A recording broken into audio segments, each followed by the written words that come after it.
So to continue with the synthesis, these are your two methods, okay? Method A or method B, and both are fine. Oh, I forgot the phenyl ring on that.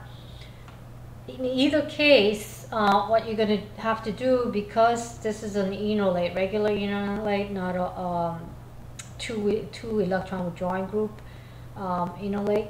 So you're going to have to make this enolate via enamine. So in other words, you're going to have this plus some kind of secondary amine.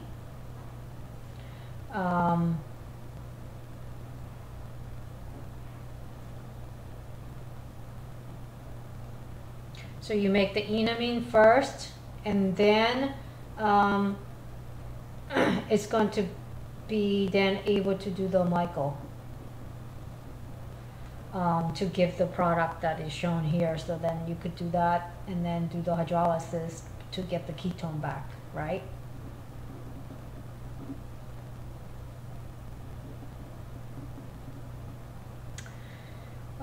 Same thing over here. You need to make this enolate via enamine.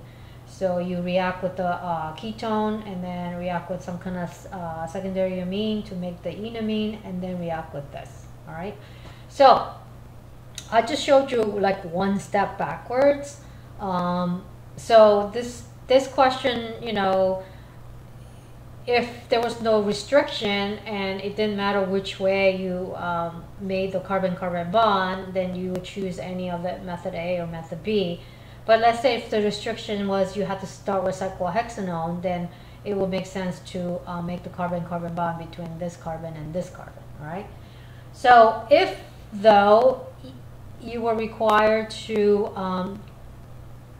do more synthesis, then you would show, for example, how you would synthesize the alpha-beta unsaturated ketone, either this one or this one.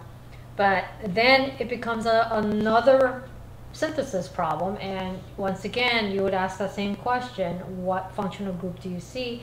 And to make those enones, you're going to have to do aldo reaction, right?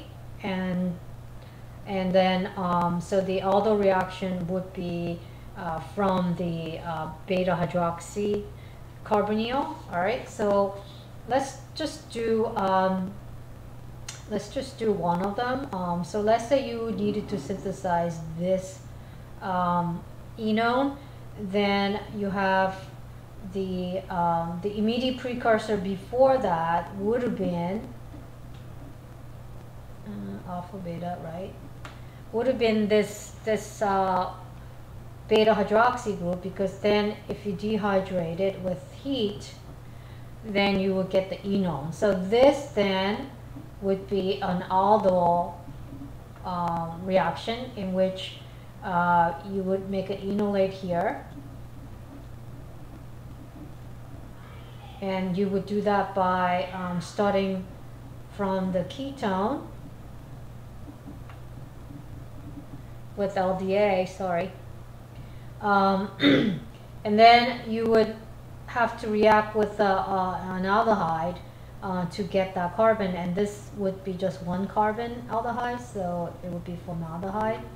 And so you could see that you would have to make a quantitative enolate so it doesn't react with this cell. So you form this enolate, you would add the formaldehyde, you would get this product, and then you would dehydrate it, and you would get this enone, and then react with this the enamine of this cyclohexanol in order to get this product, right? So this could be, you know, a 5-6 step synthesis, and you know, something like this may take, you know, a couple weeks to do, in which, you know, hopefully you could buy this starting material from Aldrich, and then you would be able to do this reaction and keep going until you get the product. But if you can't buy this, then you would have to make this. And so then the question would be, okay, how do I make this? And once again, you look at this, and you know, you are basically looking at just the ketone in this case. So you might have to do an alkylation reaction, for example.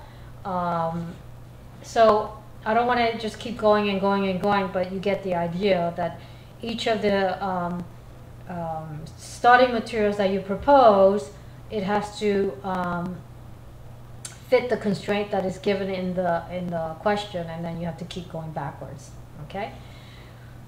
This next problem is your 22.52a, and the reason why I picked this out is because the functional group that you recognize is bifunctional, and you realize that it's in a 1, 2, 3 position away from each other, so it's 1, 3 bifunctional.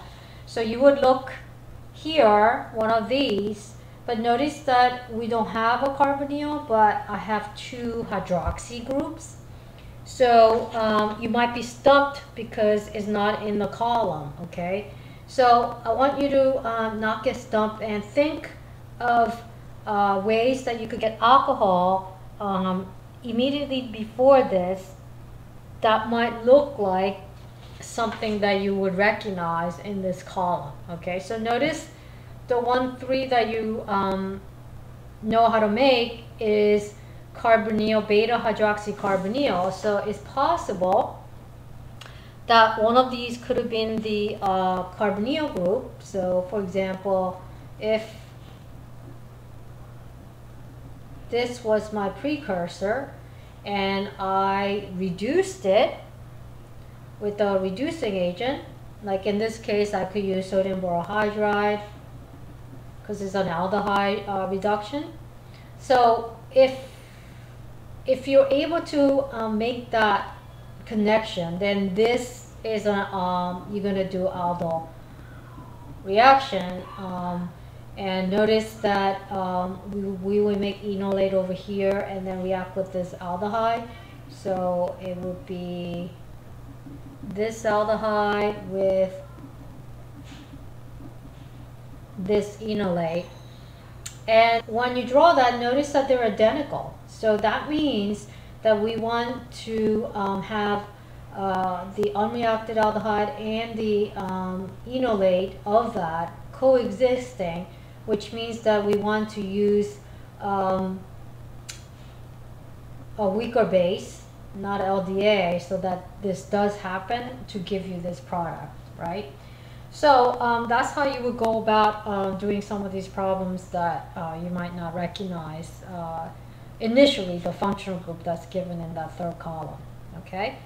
The third problem is shown here, and once again the functional group that you see you do not recognize as a bifunctional, but it's just one ketone. So, and it doesn't have a halogen next to it, so it's got to be this where you're doing an alkylation reaction.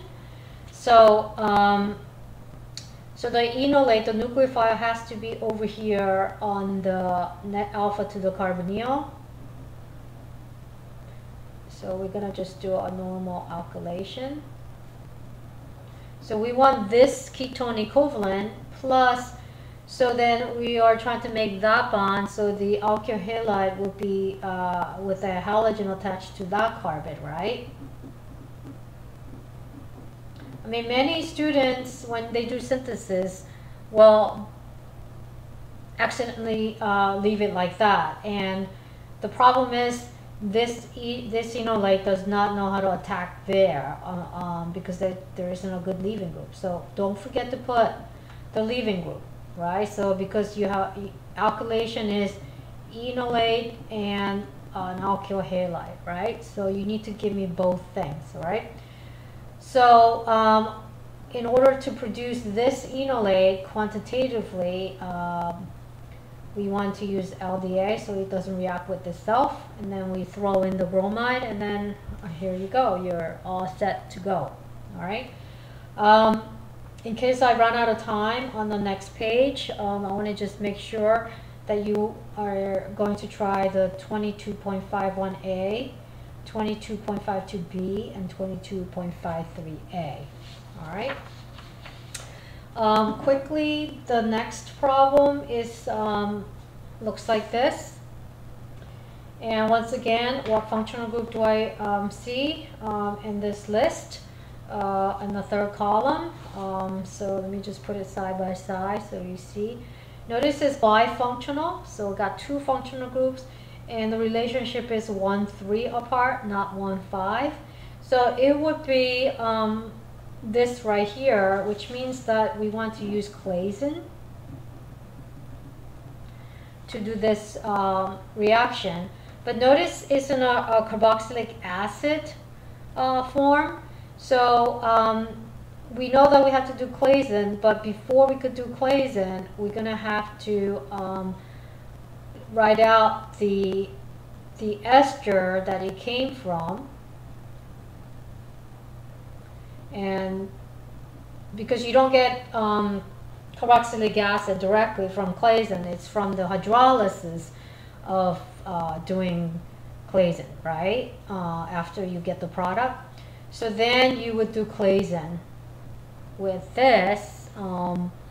So then the question is, what kind of, where's my enolate going to be versus the electrophile. So either way, you're going to have the enolate forming at this carbon. So you're going to either make this bond, right, over here with this enolate, or if you are making enolate with this part, then you are, so let's try that way. Either way is fine, but let's say that's my electrophile, because then I don't have to worry about cross condensation. So if this is my electrophile, then my enolate is going to be that enolate, right, with the at the alpha carbon, and that should give you the product. How do I make this enolate?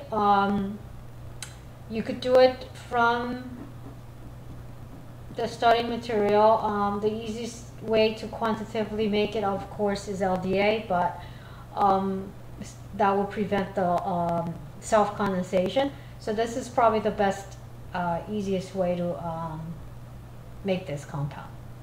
All right, and the last synthesis is basically a normal carboxylic acid. So it's not bifunctional, it's monofunctional. So notice in this column, you see the this right here as the group that you want to do. So think malonic ester synthesis. So this came about after we did the hydrolysis of the diester. If you're using the malonic ester, so we have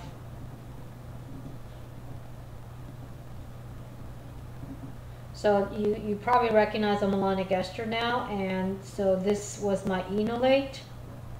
So this carboxylic acid, monocarboxylic acid, was achieved by doing a hydrolysis of the ester and then followed by heat. All right, and then this is malonic ester